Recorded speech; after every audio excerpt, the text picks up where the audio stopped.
diantaranya seperti tadi malam notifikasi, lalu manajemen resiko diantaranya seperti penyampaian pesan. Jadi sebelum melakukan perjalanan kita menyampaikan pesan perjalanan mana yang akan kita tuju. Jadi seperti tadi mungkin ya ada namanya problem solving ya. Problem solving itu di mana si peserta atau tamu kaku gitu. Kita melanjutkan kemana nih? Sedangkan guide lokalnya udah nggak ada, hilang atau misalkan ada trouble.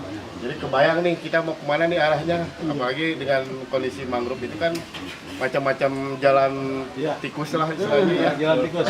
Makanya kita bisa nyasar kemana-mana atau rombongan bisa lepas kemana-mana. Nah, makanya problem solving ini tetap harus disampaikan, instruksikan sebelum melaksanakan perjalanan, pembuka acara, kemana yang dituju, lalu sampaikan nanti titik kumpul di sini, dan apabila memang ada masalah, nah GPS itu tetap berjalan. Jadi meskipun sinyal tidak ada, GPS tetap berjalan, gunakanlah, manfaatkanlah GPS itu gitu. Untuk menjalani yang seperti tadi mungkin teman-teman juga merasakannya bagaimana terpisahnya dalam satu rombongan gitu. Ada rasa kecewa, ada rasa kesini mendapatkan yang lebih bagus, ternyata ada yang lebih bagus lagi, jadi banyak kolaborasi. Tapi hal tersebut tetap harus disampaikan. Mudah-mudahan apa istilahnya dari kita tim juga saya ucapkan terima kasih atas sambutannya juga dari Tua Pembina. Semoga apa yang kita bagi sharing bisa bermanfaat dan juga untuk teman-teman yang ada di sini bisa lebih maju lagi, lebih keren lagi, lebih booming lagi dengan kolaborasi dari BUMDes juga ada, dari masyarakatnya juga ada, dari organisasi udah lengkap semua. Mudah-mudahan bisa menjadi wisata yang terdepan. Amin. Mungkin itu. Nah, sejarah pohon api-api, ternyata pohon api-api itu buahnya itu bisa dimakan, teman-teman. Karena zaman dulu katanya posisi banyak yang kelaparan, itu mau nggak mau makan tapi bisa dikonsumsi, jadi tidak beracun. Saya juga belum mengetahui, tapi rasanya gimana? Ya, ternyata harus direbus, dulu. Tadi ya Bang Dado ngerasain, ada anak ada buahnya kecil loh. Wah coba, direbus dulu Pak. Gitu. Untuk kekencelan Nah, di situ juga terdapat di area mangrove dan api-api itu kalinya itu mati. Kenapa kalinya mati? Karena informasi dari narasumber ternyata itu semenjak tahun kemarin. Dari tahun kemarin, jadi ada perbaikan di depan Polsek Muara Gembong, itu bukan pelebaran tapi penyempitan, sehingga kali tersebut jadi mati. Sebutan pantai buaya di situ, buaya karena sejarah dulunya itu banyak buaya ya. Tapi nggak tahu sekarang ada atau tidak. Dan kita mau coba, mau terjun, mau nyari, aduh bahaya ini. Dalam berarti ya. Jadi gitu. Kita terusulin lagi sampai ada burung kuntul, ikan apa? Yang terbang tuh. Nah, ada disebut tambak udang, paname dan lain sebagainya. Ya, itu instruksi dari Pak Jokowi. Selanjutnya, setelah kita lewati jembatan Pak Jokowi, di samping sebelah kanan kecamatan Muara Gembong, di situ ada dermaga besar juga, dermaga angkutan alat-alat berat, contoh bangunan-bangunan berat, menuju ke Pantai Mekar, menuju Desa Pantai Sederhana. Itu akses jalannya lewat jembatan gantung yang menurut saya jembatan tersebut cukup ekstrim karena ketika kita nyebrang pasti lanjut setelah itu kita di sebelah kiri ada yang namanya penampungan rumput laut. Rumput laut di kabupaten di Muara Gembong tersebut adalah rumput laut terbaik di diakui oleh dunia karena rumput laut tersebut untuk ekspor ke daerah-daerah mereka. Dan bahkan di tahun sekitar 2017 ada pengunjung dari 4 negara, salah satunya itu Jepang, Australia dan lain sebagainya, itu meneliti di rumput laut tersebut.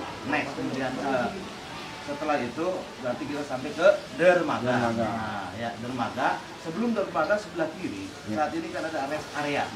Rest area tersebut apa gunanya? Ya, berarti untuk tempat-tempat istirahatannya para wisatawan atau turis.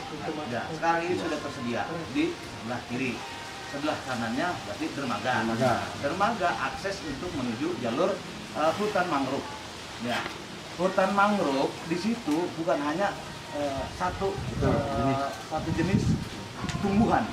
Di situ ada 3 jenis apa yang dikatakan kawan kita, yaitu api-api, mangrove dan pidada, ya kan? Dan uniknya di Kabupaten Gresik di Muargemo ini ada salah satu buah yang bisa dijadikan salah satu ikon atau jenis kuliner, yaitu dodol mangrove. Dodol mangrove tersebut dan sirup juga. Dodol mangrove tersebut, ya. Kalau kita nggak tahu, oh ini dari pohon mangrove, padahal bukan. Itu hasil dari pohon pidada, gitu. Next, lanjut masuk ke hutannya, ya. Setelah kita teliti di sana, bahwa pohon pidada tersebut tidak bisa tumbuh di perairan asin murni. Artinya di laut. Berarti pohon pidada tersebut tumbuhnya di air payau. Itu kan setengah tawar, setengah asin. Terus kemudian kita muter-muter di sana. Nah, ada yang paling unik ya buat kita. Mungkin di situ ada yang kita tidak ketahui, ada rumah hilang. Rumahku hilang. Kan itu judulnya ya. Kenapa rumahku hilang? Karena tergerus abrasi. Terus apa yang bisa jadi pembuktian kita ke sana? Ya satu, berdirinya masih tiang listrik ya di sana. Itu salah satu pembuktian kita. Kedua, yang mungkin tadi kita yang cukup lama menunggu, yaitu satu, nyari burung kuntul. Karena di situ ada biota atau binatang. Gak ragu nih mah, aku ngomong burung kuntul. Iya, coba kita rasa penasaran kita gimana nih supaya kita dapat. Nah, ternyata kita berhasil dapat satu burung kuntul. Surutnya itu jam 7 malam, kembali pasang diri. Ya namanya di pelosok kan pasti jarang.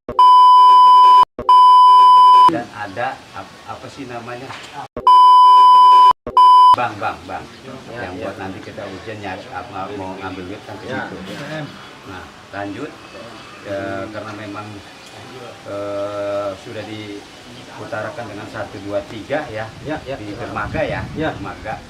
Itu kebetulan dermaga itu yang terminal wisata yang dikucurkan oleh pemerintah provinsi dengan anggaran 5 miliar.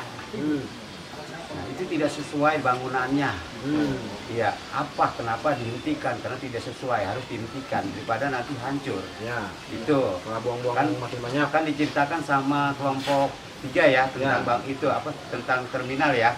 Tapi tidak diceritakan tentang hasilnya dari mana, asalnya itu dari mana uangnya. Itu uangnya dari provinsi.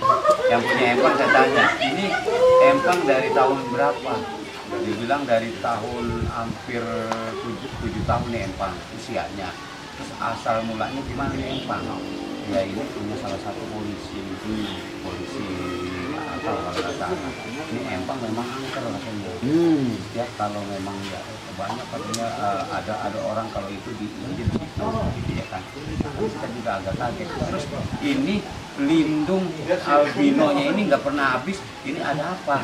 Ya nggak tahu. Pokoknya itu lindung nggak pernah habis ya. Ya contohnya yang sering mancing bapak kita tuh yang tadi menyampaikan. Iya. Harusnya saya yang cerita. Iya biar Ketemu nantinya. Mungkin sekarang PR untuk kedepannya nanti kita teman-teman di sini adalah menyeleksi dari titik-titik yang tadi. Untuk misalkan gini, bikin paket wisata 2 hari 1 malam, mau ke tempat A, B, C, kan pasti harus diseleksi dong. Nggak mungkin semuanya ke Umbek kan, pasti harus ada yang diseleksi gitu. Oke, ke tempat A, B, C, Nah, si satu perjalanan itu harus dibuat sebuah tema yang sama, satu tema yang sama. Misalkan kita temanya itu mengenai hutan mangrove, atau mengenai kehidupan sungai, atau mengenai kehidupan nelayan. Kita mungkin jadi bisa ke tempat pembuatan perahu, bisa ke tempat pembuatan jaring, terus kemudian melihat keramba-keramba ikan. Nanti paket berikutnya, paket yang berbeda adalah tentang mangrove dan kehidupan di dalamnya. Contoh, kita datang ke Muara Kuntul, terus kemudian ke hutan mangrove-nya, terus kemudian mungkin kayak tadi sempat ada usulan dari kelompok 1 kan ya, mengenai mau bikin semacam camping ground tapi apung. Ya. Waalaikumsalam warahmatullahi wabarakatuh. Pertama saya ucapkan banyak-banyak terima kasih. Kita sudah menjalani dari awal sampai akhir bertahan dengan seksama, dengan serius, dengan gembira ya. Ternyata pendidikan dan pelatihan ini banyak sekali manfaatnya, insya Allah, dari mulai wawasan, ilmu, pengetahuan, analisis, cara ke lapangan, segala macam. Mudah-mudahan sudah bisa terserap dalam pendidikan dan pelatihan ini. Itu yang pertama. Yang kedua, maksud dan tujuan kita diadakan di tempat itu menggali potensi. Sebetulnya konsen pemerintah itu di pariwisata. Saya khawatir awalnya dasar pemikiran saya khawatir daerah Muara Gembong. Kenapa fokusnya di Muara Gembong? Karena Muara Gembong ini satu, memang selain tambak itu agak kurang produktif untuk peningkatan ekonomi, tapi masih ada sisi celah harapan dari segi wisatanya, karena memang sekilas kita ada yang unik, ada yang bisa kita angkat, cuman karena kita nggak punya wawasan, nggak punya ilmu, nggak punya cara memplanningnya seperti apa, hanya diadakan pendidikan dan pelatihan ini udah jadi incaran investor pas besar. Jadi ada 5.000 hektar Gembong itu tanah kehutanan. Nah, ini yang saya khawatirkan ketika undang-undang Omnibus Law yang baru, undang-undang Cipta Kerja yang baru, itu ada namanya KHDPK, Kawasan Hutan Barang Penanganan Khusus. Mungkin di antara kita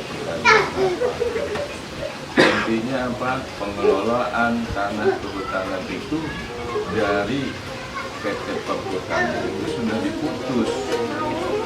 Makanya kemarin itu menjadi perdebatan juga di DPR RI masalah KHDPK. Nah, kita setelah ini diputus berarti kan kembali ke negara dan akan dikelola oleh negara. Itu terserah negara, mau investor, mau LSM, mau ormas, mau komunitas, siapa yang dia mumpuni untuk mengelola itu dibuka lebar-lebar. Itu maksud dan tujuan. Kenapa lokusnya di sini, kemudian juga ada PGWI yang mempelopori di Klat itu. Itu yang kedua, yang ketiga, insya Allah saya mohon nomor kedua nanti yang ikut di Klat ini udah otomatis jadiin anggota PGWI. Setuju ya?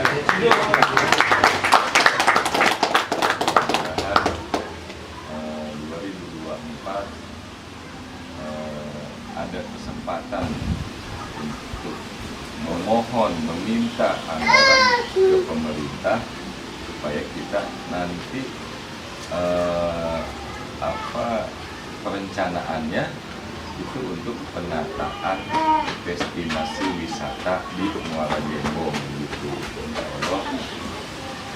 Kebetulan saya 2024 masih menjabat, 9 September baru habis, ikut lagi, mudah-mudahan saya terpilih lagi. Harus gas, gas. Guys.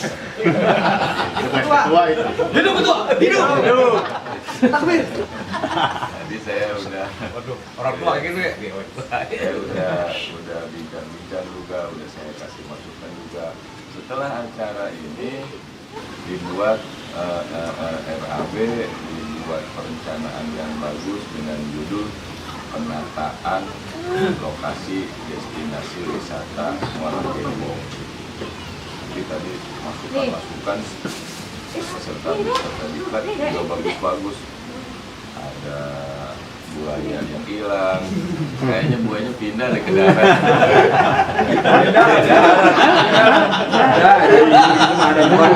Intermezzo ya, tapi saya lihat dari raut wajah, dari segala macam, alhamdulillah gembira, ceria, happy, dan tidak ada masukan pengalaman yang bagus yang bisa kita jadi kenangan. Pokoknya diklat PGWI angkatan pertama ini pelopor dan insya Allah akan kita perhatikan ketika ada kegiatan PGWI selanjutnya. Mungkin cukup sekian dari saya. Ini sekjen juga udah tepar nih, udah ngantuk juga. Pertama, saya banyak ucapan terima kasih atas keikutsertaan dari awal sampai akhir dengan semangat. Buat saya maaf atas nama pribadi, atas nama dua dewan pembina, ucapkan mohon maaf apabila ada kata-kata yang salah, ada kekurangan dalam pendidikan dalam pelatihan ini. Saya mohon dibukakan pintu atas kedua-duanya. Terakhir kita tutup, udah sepakat. Kita tutup dengan membaca Alhamdulillah.